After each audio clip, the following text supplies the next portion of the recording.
Hello નમસ્કાર મિત્રો, દરેકનું હાર્દિક સ્વાગત છે મિત્રો. ધોરણ 6 વિષય ઇંગ્લિશ મિત્રો આપણે નવી બુક પ્રમાણે unit number 10 school of skills, જેની અંદર મિત્રો સંપૂર્ણ લિસનિંગ આ વિડીયોમાં ક્લિયર કરવાના છે. તે પહેલાં ચેનલમાં નવા છો તો ફટાફટ ચેનલને સબસ્ક્રાઇબ કરી તમારા મિત્રોને પણ શેર કરી દેશો. તો મિત્રો આની અંદર લિસનિંગના તમામ ટોપિકનું આપણે સોલ્યુશન કરીશું, તે ઉપરાંત સંપૂર્ણ ભાષાંતર પણ કરીશું. ચાલો શરૂ કરીએ. જેની અંદર ફર્સ્ટ છે ડોન્ટ ગીવ અપ. તો ચાલો જોઈએ. જેમાં પ્રથમ કહ્યું છે આપણને if you keep on going, જો તમે સતત પ્રયત્ન કરતા રહો, એન્ડ નેવર સ્ટોપ, અને ક્યારે અટકશો નહીં. You can keep on going, તમે સતત પ્રયત્ન કરી શકો છો. You can make it to the stop, તમે એ ટોપ પર પહોંચી શકો છો. Life is full of mountains, જીવનમાં ઘણા અવરોધો આવે છે. Some are big and some are small, કેટલાક મોટા અને કેટલાક નાના હોય છે. But if you don't give up, પણ જો તમે હાર ના માનો તો you can overcome them all, તમે તે બધા અવરોધો દૂર કરી શકો છો. સો કીપ ઓન ગોઈંગ, તેથી સતત પ્રયત્ન કરતા રહો.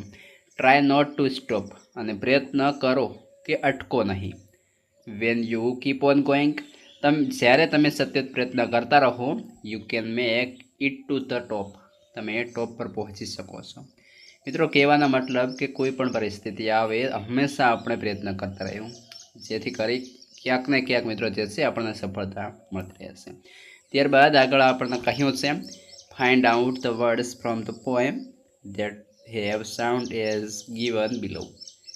જોઈએ આપણને જે શબ્દો આપેલા છે તેના આધારે નીચેના જે અમુક વર્ડ્સ લખવાના થશે. તો સૌપ્રથમ મિત્રો અહીં પ છે તો આવશે સ્ટોપ, કીપ, ટોપ અને અપ. ત્યારબાદ ડ છે તો ડોન્ટ અને એન્ડ.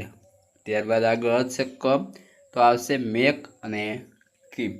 ત્યારબાદ આગળ છે મિત્રો ટ તો not, stop, eat, top, mountains અને બટ. ત્યારબાદ ન છે તો never, on, going, and, can, mountains, don't, not અને વેન. ત્યારબાદ મિત્રો આગળ આપણને કહ્યું છે ક્વિક એક્શન, એક સરસ મજાની વાર્તા છે. તો ચાલો આપણે સંપૂર્ણ વાર્તાનો પણ આનંદ માણીએ, સાથે સાથે તેનું ભાષાંતર પણ સમજીશું. તો મિત્રો સૌપ્રથમ કહ્યું છે there was a king, he was a very found of natural paintings. The king kept all the painting materials and tools with him. એક રાજા હતો, તેને પ્રકૃતિના ચિત્રોનો ખૂબ શોખ હતો. રાજા ચિત્ર દોરવાની બધી સામગ્રી અને સાધનો હંમેશા પોતાની સાથે રાખતો. Once the king went to a mountain, the scenic view of the mountains delighted him. So he visited to draw a painting. He set up a stand there and starting painting. એકવાર રાજા એક પર્વત પર ગયો. પર્વતનું મનોહર દ્રશ્ય જોઈને તે ખુશ થઈ ગયો અને તેને એક ચિત્ર દોરવાની ઈચ્છા થઈ. તેણે તે ચિત્ર મૂકવાની ઘોડી ગોઠવી અને ચિત્રો દોરવાનું શરૂ કર્યું. After the painting was ready, the king looked at the painting from every angle. While looking at a painting, he was moving backwards step by step. As he did so, he reached the edge of the mountains. ચિત્ર તૈયાર થયા બાદ રાજે દરેક ખૂણેથી ચિત્રનું નિરીક્ષણ કર્યું. ચિત્રનું નિરીક્ષણ કરતાં કરતાં તે એક ડગલું પાછળ જઈ રહ્યો હતો. આમ કરવામાં તે પર્વતની ધાર પર પહોંચી ગયો. A shepherd boy standing far away saw this. The boy ran there and tore the picture with his stick. દૂર ઉભેલા એક ભરવાડ છોકરાએ જોયો. તે છોકરો ત્યાં દોડીને પોતાની લાકડીથી તે ચિત્ર ફાડી નાખ્યું. The king became furious and caught the boy angry and said, "Hey, do you know what punishment you will get for doing this?"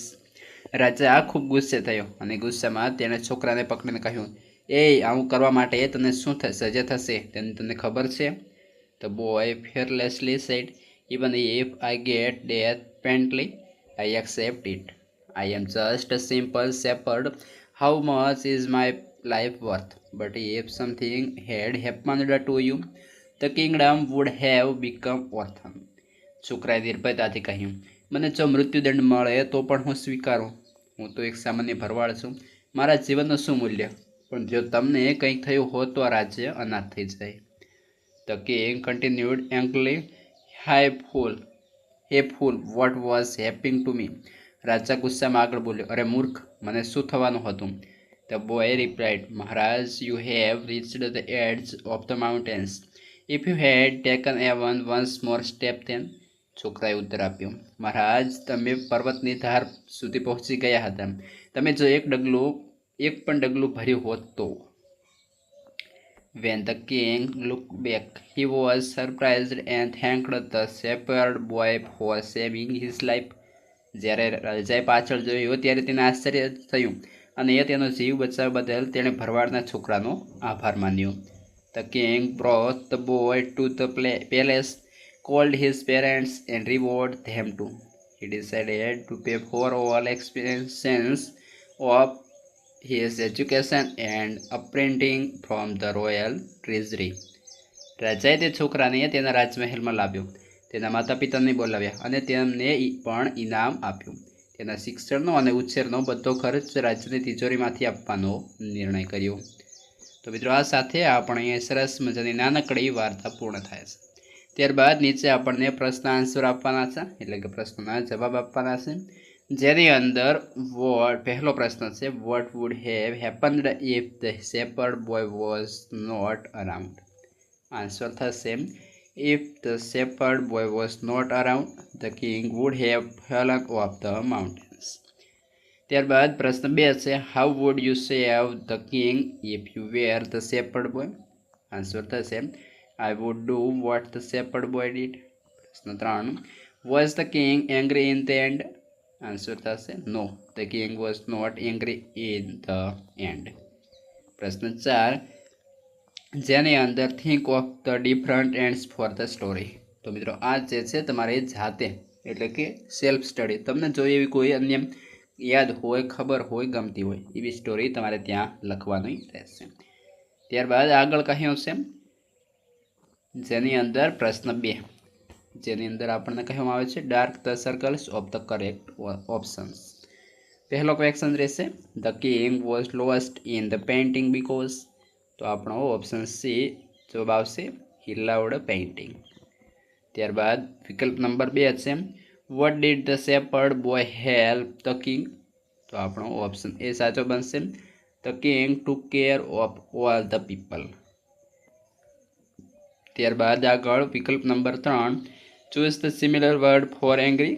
તો આવશે ફ્યુરિયસ. તો મિત્રો, આ સાથે સંપૂર્ણ લિસનિંગ અહીં પૂર્ણ થાય છે. આગળના વિડીયોની અંદર આપણે સંપૂર્ણ રીડિંગ જોઈશું અને ત્યાંની લિંક આ વિડીયો ડિસ્ક્રિપ્શનમાં આપી દઈશું, જેથી કરી મિત્રો ત્યાં તમને સરળતાથી તેનું સોલ્યુશન મળી જશે અને આ વિડીયો તમારા મિત્રોને અવશ્યથી શેર કરી દેશો.